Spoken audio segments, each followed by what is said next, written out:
Hello viewers, welcome to my channel Das Academy of Science.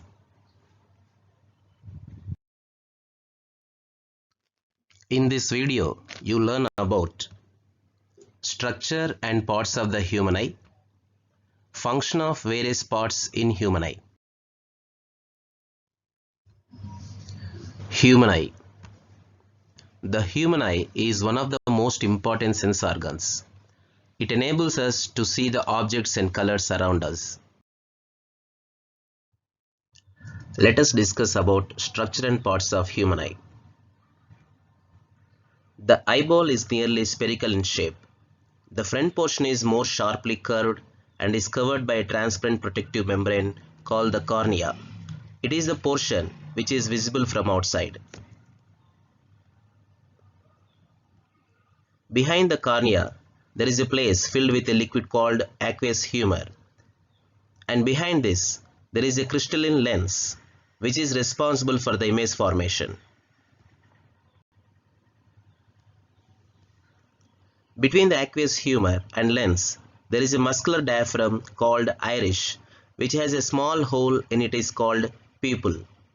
Iris is the colored part that we see in an eye.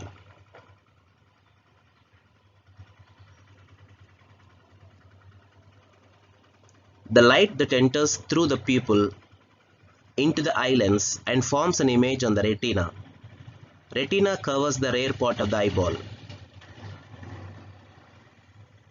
The ciliary muscles to which eye lens is attached helps the eye lens to change its focal length by changing the radii of curvature of the eye lens.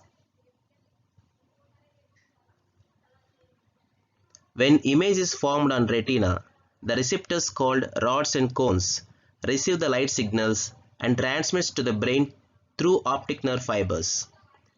Then the brain interprets these signals and processes the information about the image. Now let us recall the parts of human eye.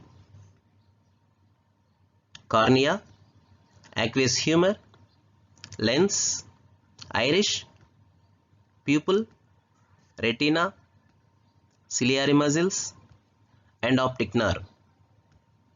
Now let us discuss the function of some important parts of human eye in detail. First, let us know about the function of iris and pupil in human eye. The colored part that we see in the eye is iris, and the small hole in the middle of the iris is pupil. Do you know why pupil appears black? When light falling on pupil, it enters into the eye and there is almost no chance of light coming back to the outside.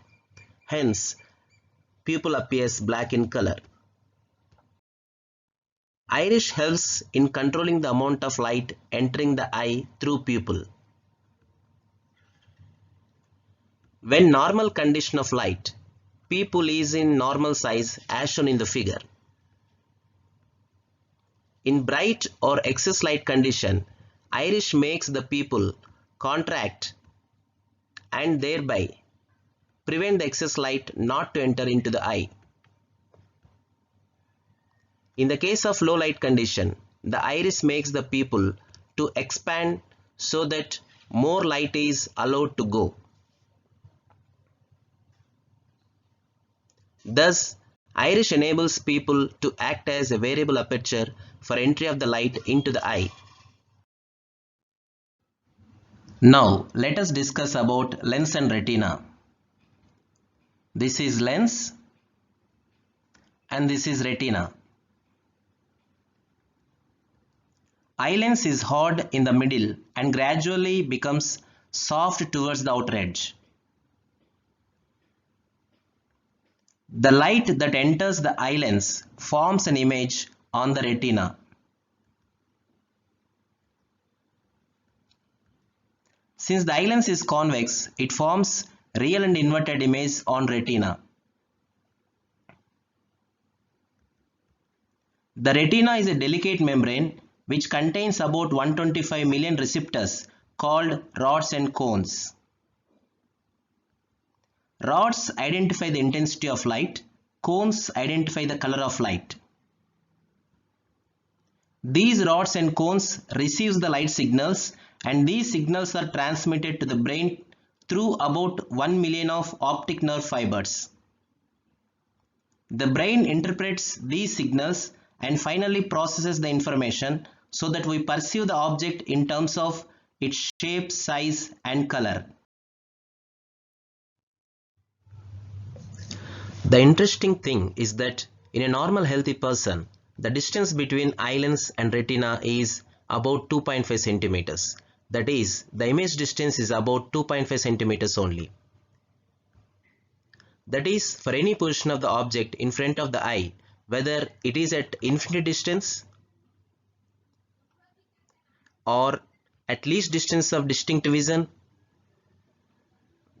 or between infinity and least distance of distinct vision,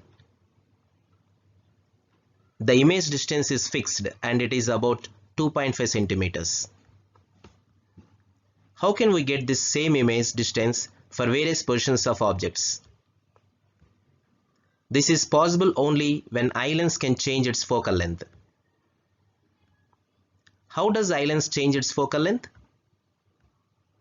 This can be possible only when the eye lens is able to change its shape, that is, it should be change its radii of curvature. Which part of eye helps the eye lens to change its focal length? That is ciliary muscles. Now let us discuss about the function of ciliary muscles in eye. The ciliary muscles to which eye lens is attached helps the eye lens to change its focal length by changing the radii of curvature of the eye lens. When the eye is focused on a distant object, the ciliary muscles are relaxed so that the focal length of eye lens has its maximum value, which is equal to its distance from the retina. The parallel rays coming into the eye are then focused on the retina and we see the object clearly. When the eye is focused on a closer object, the ciliary muscles are strained and focal length of eye lens is decreased. The ciliary muscles adjust the focal length in such a way that the image is formed on retina and we see the object clearly. This processing of adjusting the focal length is called accommodation. However, these muscles cannot strain beyond a limit. Thank you. If you like this video, please share and subscribe my channel, Das Academy of Science.